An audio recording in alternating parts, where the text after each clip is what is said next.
नमस्कार। आज की इस खास चर्चा का विषय कुछ ऐसा है जिससे शायद हम सभी कभी ना कभी दो चार हुए हैं। हमारी कुछ ऐसी आदतें जिन्हें हम बदलना चाहते हैं, बुरी आदतें।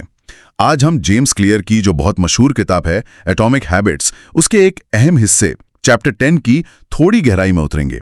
ये हिस्सा हमें सिखाता है कि इन आदतों की असली वजहों तक कैसे पहुंचा जाए और फिर उन्हें बदलने के लिए क्या किया जा सकता है। देखिए, हमारा मकसद सिर्फ ये जानना नहीं कि बुरी आदतें हैं क्या, बल्कि ये समझना है कि वे हमारे जीवन में जगह कैसे बना लेती हैं और फिर उन्हें जड़ से बदलने के लिए कौन से प्रैक्टिकल कदम उठाए जा सकते हैं। अक्सर लगता है कि ये आदतें बस यूं ही पड़ जाती हैं, लेकिन शायद ऐसा है नहीं। तो चलिए इस पहेली को थोड़ा खोलते हैं, परत दर परत। बिल्कुल।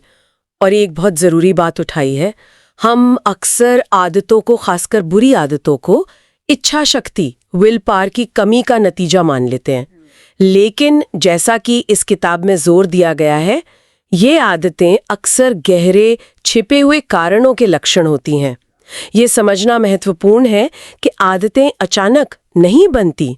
वे हमारे आसपास का माहौल, हमें मिलने वाले संकेत, जिन्हें किताब में क्यू कहा गया है, यानी वो इशारा जो आदत को शुरू करता है, और हमारी अंदरूनी इच्छाओं, जिन्हें क्रेविंग कहा गया है, मतलब वो तेज इच्छा जो हमें उकसाती है, इन सब का मिला जुला नतीजा होती हैं।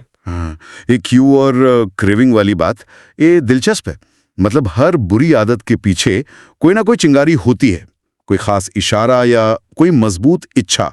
जैसे कई लोगों के साथ होता है कि जैसे ही थोड़ी बोरियत महसूस हुई, हाथ अपने आप फोन की तरफ चला जाता है। या फिर काम का तनाव बढ़ा तो कुछ मीठा खाने की तलब होने लगती है। सही। किताब कहती है कि ये पहचानना कि आदत शुरू कहाँ से हो रही है, ये उसे बदलने की दिशा में पहला और सबसे अहम कदम है। सही कहा। यहाँ दिलचस्प बात यह है कि अगर हम सिर्फ आदत के बाहरी रूप से लड़ते रहेंगे तो शायद कामयाब ना हो। जैसे अगर फोन उठाने की आदत के पीछे की वजह बोरियत है, तो सिर्फ फोन को दूर रख देना वो काफी नहीं होगा। हमें बोरियत से निपटने का कोई और ज्यादा सेहतमंद तरीका खोजना होगा। ये आदतें, चाहे वे कितनी भी बुरी क्यों ना लगें, असल में हमारी किसी बुनियादी जरूरत को पूरा करने की कोशिश हो सकती हैं। भले ही वो कोशिश गलत हो या भटकी हुई हो। तो स्रोत इस बात पर जोर देता है कि व्यवहार से लड़ने के बजाय उसके पीछे छिपी जरूरत या कारण को पहचाने और उसे संबोधित करें। अच्छा, तो मतलब आदत बदलना सिर्फ आदत छोड़ना नहीं, बल्कि उस जरूरत को पूरा करने का नया तरीका ढूंढना है। और इसी से जुड़ा हुआ किताब का एक बहुत ही कारगर हिस्सा है, जहां अच्छी आदतें बनाने के 4 नियमों को बुरी आदतें तोड़ने के लिए इस्तेमाल किया जाता है, बस उन्हें उलटकर। ये वाकई एक अलग नजरिया है। पहला नियम जो अच्छी आदत के लिए था, इसे स्पष्ट बनाएं। बुरी आदत के लिए उलटकर हो जाता है, इसे अदृश्य बनाएं। यानी जिन चीजों को देखकर या जिन हालात में वो बुरी आदत शुरू होती है, उन संकेतों या ट्रिगर्स को अपनी नजरों और पहुंच से दूर कर दें। बिल्कुल। पर्यावरण का प्रभाव बहुत शक्तिशाली होता है, इस पे काफी जोर है किताब में। और इसी तरह दूसरा नियम जो अच्छी आदत के लिए था, इसे आकर्षक बनाए। बुरी आदत के लिए उलट जाता है, इसे अनाकर्षक बनाए। इसका मतलब है कि उस आदत से जुड़े नकारात्मक पहलुओं पर कॉन्शियसली ध्यान दें। खुद को बार बार याद दिलाएं कि ये आदत आपके लक्ष्यों के लिए, आपकी सेहत के लिए या आपके रिश्तों के लिए लंबे समय में क्यों अच्छी नहीं है। उस आदत का आकर्षण कम करना जरूरी है। हाँ, मतलब उसके ग्लैमर को खत्म करना। राइट। और तीसरा नियम, इसे आसान बनाए का उल्टा, इसे मुश्किल बनाए। बिल्कुल। ये तो काफी सीधा लगता है। यानी उस बुरी आदत को करने के रास्ते में जानबूझकर रुकावटें खड़ी करें। उसे इतना मुश्किल बना दें कि करने से पहले 2 बार सोचना पड़े या अतिरिक्त मेहनत करनी पड़े, आसानी से वो हो ही ना पाए। क्योंकि उनसे अक्सर कोई फौरी, भले ही क्षणिक संतुष्टि मिलती है। तो इस नियम का मतलब है कि आदत पूरी करने पर तुरंत कोई नकारात्मक नतीजा या असुविधा जोड़ दें। इससे दिमाग उस आदत को संतुष्टि के बजाय असंतोष से जोड़ने लगता है। तो इन चारों नियमों को उलटने का असल मतलब ये हुआ कि हम सिर्फ अपनी विल पावर पर बोझ डालने के बजाय अपने सिस्टम और माहौल को ही बदल रहे हैं ना। बिल्कुल। हम एक ऐसा माहौल बना रहे हैं जहां बुरी आदत का पनपना मुश्किल हो जाए। ये ज्यादा टिकाऊ तरीका लगता है। आपने बिल्कुल सही समझा। ये इच्छा शक्ति पर निर्भरता कम करने का एक स्मार्ट तरीका है। अब जरा इनके व्यवहारिक पहलुओं पर गौर करते हैं। जैसा किताब में बताया गया है, अदृश्य बनाए का एक क्लासिक उदाहरण है, अगर देर रात स्नैकिंग की आदत है तो रसोई से जंक फूड हटा दें या उसे किसी ऐसी अलमारी में रखें जो सामने ना हो, दिखता ना हो। अगर कुछ वेबसाइट्स आपका ध्यान भटकाती हैं तो वेबसाइट ब्लॉकर का इस्तेमाल करें, फोन पर गैर जरूरी नोटिफिकेशंस बंद कर दें। ये सब उस क्यू को हटाने के तरीके हैं। और अनाकर्षक बनाने के लिए मान लीजिए कोई सोशल मीडिया पर घंटों बिताने की आदत कम करना चाहता है, तो वो इस बात पर फोकस कर सकता है कि इससे उनका कितना कीमती समय बर्बाद होता है, उनकी नींद कैसे प्रभावित होती है, या असल जिंदगी के रिश्तों पर क्या असर पड़ता है। इन नकारात्मक परिणामों की एक लिस्ट बनाकर सामने रखने से या उन्हें रोज याद करने से उस आदत का मानसिक आकर्षण कम हो सकता है। बिल्कुल। और मुश्किल बनाए के लिए किताब में दिए गए सुझाव व्यवहारिक हैं। जैसे अगर टीवी देखने की आदत कम करनी है तो हर बार देखने के बाद रिमोट को किसी दूसरे कमरे में रख दें। अच्छा। हाँ, अगली बार देखने के लिए उठकर जाना पड़ेगा। सही। सोशल मीडिया ऐप्स को इस्तेमाल करने के बाद हमेशा लॉग आउट कर दें ताकि अगली बार इस्तेमाल करने से पहले लॉग इन करने का अतिरिक्त स्टेप हो। ये छोटी छोटी बाधाएं उस स्वचालित व्यवहार को बाधित करती हैं। ये छोटे बदलाव सुनने में मामूली लग सकते हैं, पर शायद इनका असर बड़ा होता होगा। और आखिर में असंतोषजनक बनाएं। इसके लिए किताब में अकाउंटेबिलिटी पार्टनर यानी जवाबदेही साथी बनाने का सुझाव है। हाँ, ये बहुत कारगर हो सकता है। किसी दोस्त या परिवार के सदस्य को अपनी योजना बताएं और उनसे कहें कि अगर आप उस बुरी आदत को दोहराते हैं तो आपको उन्हें कोई छोटी मोटी पेनल्टी देनी होगी, जैसे कि अगली बार कॉफी का बिल देना होगा। सही। ये उस आदत के साथ एक तत्काल सामाजिक या वित्तीय लागत जोड़ देता है। सही कहा। ये तरीके इसलिए कारगर है क्योंकि ये आदत के पूरे चक्र क्यू, क्रेविंग, रिस्पॉन्स, रिवॉर्ड में हस्तक्षेप करते हैं, खासकर क्यू और रिवॉर्ड पर। ये माहौल और प्रक्रिया को बदलकर बुरी आदतों को पनपने का मौका ही कम कर देते हैं। इच्छा शक्ति जरूरी है, लेकिन सिर्फ उस पर निर्भर रहना काफी नहीं होता अक्सर। तो ये तो हुई रणनीति कि आदत को कैसे तोड़ा जाए, लेकिन इससे पहले ये समझना भी जरूरी है कि ये आदतें शुरू करने वाले वो क्यू या ट्रिगर्स असल में होते क्या हैं। किताब 5 आम तरह के ट्रिगर्स बताती है जिन्हें पहचानना बहुत मददगार हो सकता है। पहला है स्थान, लोकेशन। कोई खास जगह जैसे कि घर का कोई कोना, ऑफिस की डेस्क या कोई खास शहर भी किसी आदत को ट्रिगर कर सकता है, जैसे सोफे पर बैठते ही रिमोट उठा लेना। हाँ, बिल्कुल। दूसरा है समय, टाइम। दिन का कोई खास पहर अक्सर किसी आदत से जुड़ जाता है, जैसे सुबह उठते ही फोन चेक करना। हाँ, ये तो बहुत कॉमन है। या दोपहर के खाने के बाद सिगरेट पीना, या शाम 4 बजे कॉफी की तलब होना।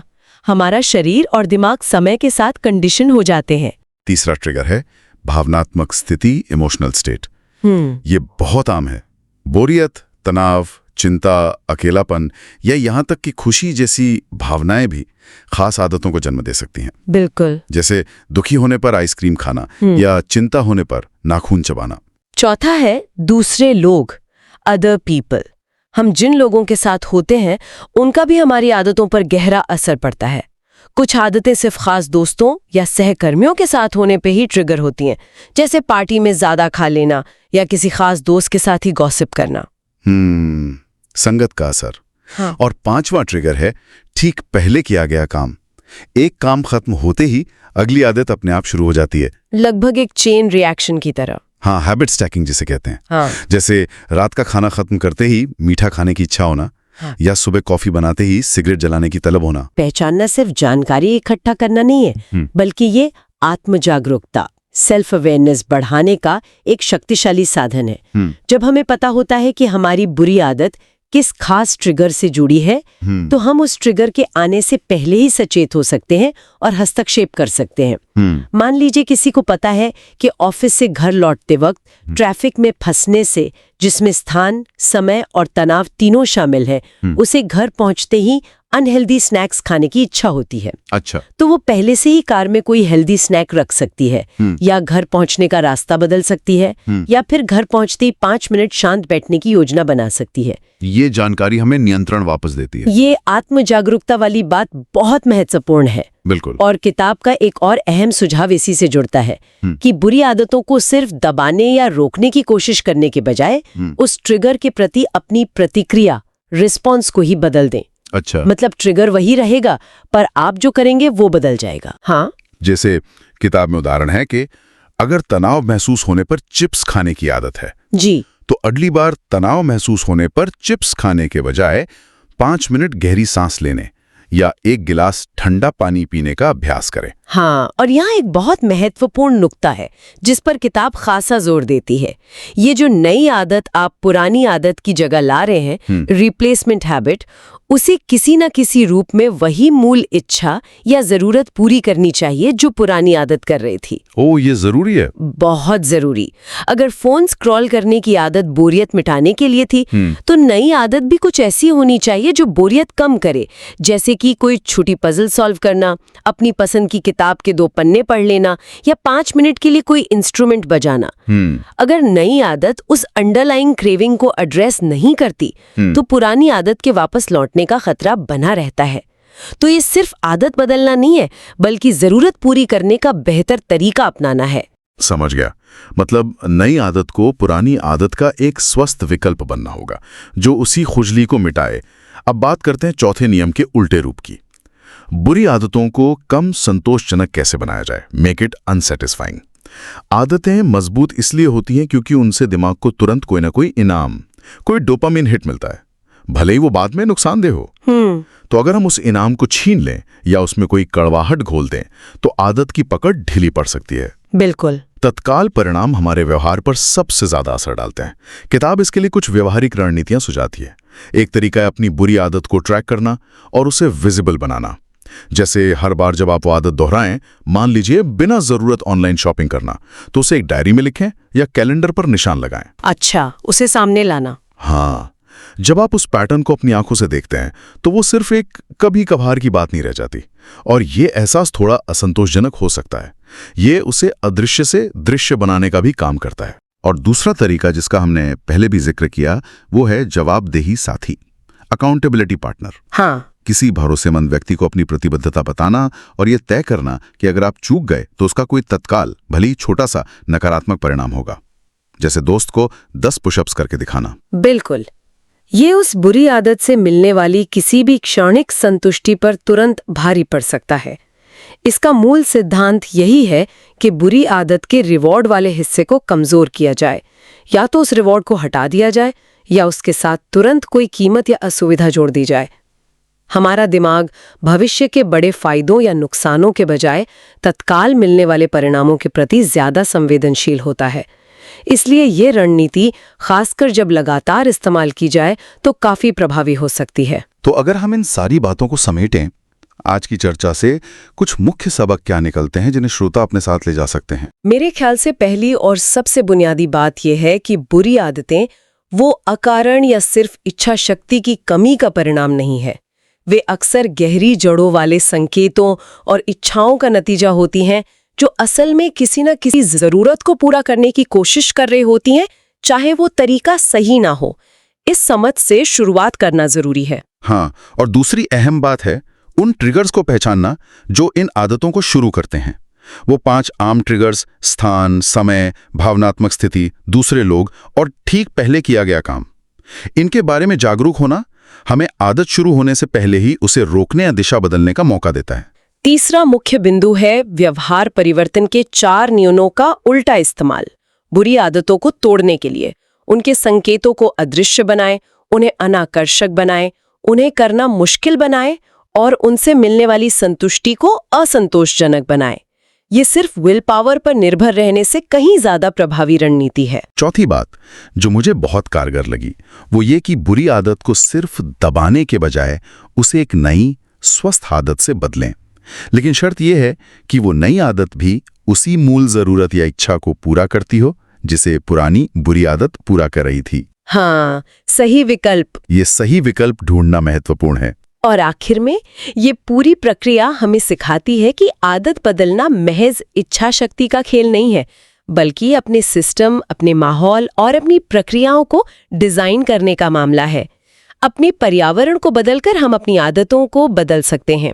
ये सिद्धांत सुनने में तो काफी ठोस लगते हैं और अच्छी बात यह है कि इन्हें किसी भी तरह की आदत पर लागू किया जा सकता है, चाहे वो रोज की छोटी मोटी झुंझलाहट वाली आदत हो या कोई बड़ी ज्यादा गंभीर आदत। बिल्कुल।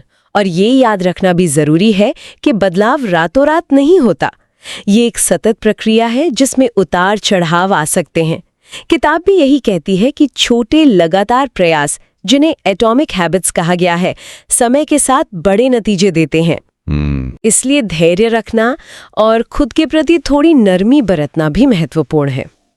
किताब में एक व्यावहारिक अभ्यास का भी सुझाव दिया गया है जो शायद श्रोताओं के लिए उपयोगी हो सकता है। अगर कोई इसे आजमाना चाहे तो पहला कदम है अपनी कोई एक बुरी आदत चुनना जिससे वो वाकई निपटना चाहते हैं। हाँ, उसे चुनने के बाद अगला कदम है थोड़ी जासूसी करना। ध्यान से देखें और नोट करें कि उसे क्या ट्रिगर करता है। क्या वो कोई खास जगह है, दिन का कोई खास समय, कोई खास एहसास?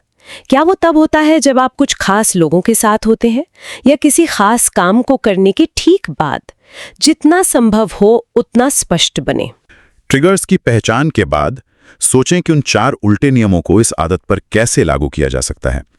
उसे अदृश्य बनाने के लिए क्या बदल सकते हैं? उसे अनाकर्षक कैसे सोच सकते हैं? उसे करना और मुश्किल कैसे बना सकते हैं? और उसे कम संतोषजनक बनाने के लिए क्या तत्काल परिणाम जोड़ सकते हैं? कुछ ठोस विचारों की सूची बनाएं। हिस्सा, एक वैकल्पिक सकारात्मक आदत डिजाइन करें। सोचें कि वो बुरी आदत आपकी किस जरूरत को पूरा कर रही थी। बोरियत मिटाना, तनाव कम करना, जुड़ाव महसूस करना। और फिर एक ऐसी नई आदत चुनें जो उसी जरूरत को ज्यादा स्वस्थ तरीके से पूरा करे। अपनी प्रगति को ट्रैक करना ना भूलें। देखें क्या काम कर रहा है, क्या नहीं। एक प्रयोग की तरह है जिसमें आप अपने व्यवहार के वैज्ञानिक बन जाते हैं। जरूरत पड़ने पर अपनी रणनीति में बदलाव करने से न हिचकिचाएं। उम्मीद है इस बातचीत से बुरी आदतों को समझने का एक नया नजरिया मिला होगा और उनसे निपटने के कुछ ठोस व्यवहारिक तरीके भी सामने आए होंगे। ये जानना कि आदतें क्यों और कैसे काम करती हैं, उन्हें बदलने की दिशा में पहला और शायद सबसे शक्तिशाली कदम है। जाते जाते विचार छोड़ जाती हूँ जिस पर शायद सोचने से कुछ और परतें खुले। कभी इस नजरिए से सोचा है कि हमारी कौन सी तथाकथित बुरी आदतें असल में किसी गहरी अतृप्त जरूरत या इच्छा को पूरा करने का बस एक अनाड़ी, अधूरा या शायद उस समय का सबसे आसान तरीका मात्र है। हो सकता है वो आदतें खुद समस्या ना हो बल्कि किसी और अनदेखी समस्या का लक्षण हो। इस पर विचार कीजिएगा। सुनने के लिए धन्यवाद। जल्द मिलेंगे एक और विषय की गहरी पड़ताल के साथ। अलविदा।